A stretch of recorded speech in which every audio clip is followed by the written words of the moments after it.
Heureux de vous retrouver ce lundi 7 août 2023 pour la revue des titres des journaux parus parvenus à la rédaction de Dabarou TV. On démarre par les informations du quotidien Maison Dabarou, surtout à la manchette. Lancement du TGV à Kouandé. Aminou Maman Ibrahim offre de saines vacances aux jeunes. Jamais 203, la troisième édition du tournoi des grandes vacances, a été lancée le samedi 5 août 2023 au stade Omnisport de Kouandé. Cette compétition initiée par le jeune dynamique Aminou Maman Ibrahim vise à offrir de saines vacances aux jeunes de sa commune et ses environs. Il a également pour objectif de détecter de jeunes talents, de promouvoir le vivre ensemble, la cohésion sociale et de valoriser la culture. Plus de précisions sur cette manchette à retrouver à la page 3. Le grand regard ce matin, transformation du coton béninois. La rupture des habits Saint-Pierre pour Saint-Paul s'interroge le journal de Édouard Dodé. Parakou, le plus gros perdant, s'exclame le journal. 20e anniversaire de la première radio commerciale du Septentrion. Fraternité FM de Parakou et ses auditeurs marquent l'événement. Seibou Malik Gomina, honoré par son personnel Nord-Bénin ce matin. Situation sociopolitique au Niger. La mise au point de Richard Boni Ourou est allée retrouver dans les colonnes du journal. Test de recrutement des auditeurs de master professionnel à la faculté des droits et des sciences politiques de l'université de Parakou. Les inscriptions pour l'année universitaire 2023-2024 enclenchées.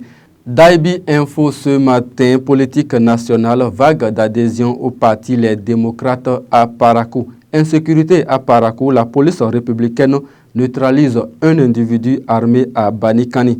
Drame à Djougou, un camion stationné percuté fait un mort et 3 blessés. Matin libre ce matin, drame de Dassa, les parents des victimes ensemble pour défendre leurs droits.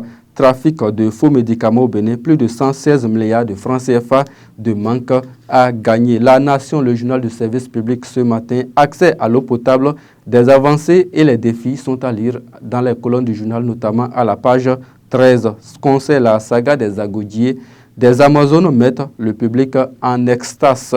La priorité ce matin, investissement dans les crypto-monnaies contre les promesses de gains exceptionnels. La lettre du ministre Wadayi à lire à la page 7. Situation politique au Niger, les recommandations des démocrates à la CEDEAO.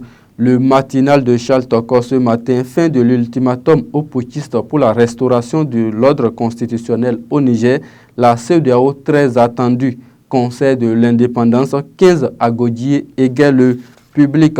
Le bi-hebdomadaire Kinikini ce matin, compétence à la criette, les auteurs de mariage forcé et de mariage précoce, désormais jugés par cette juridiction. Conseil de l'indépendance, le bi-hebdomadaire nous informe que le chef de l'État, Patrice Talon, était à la saga des agodiers.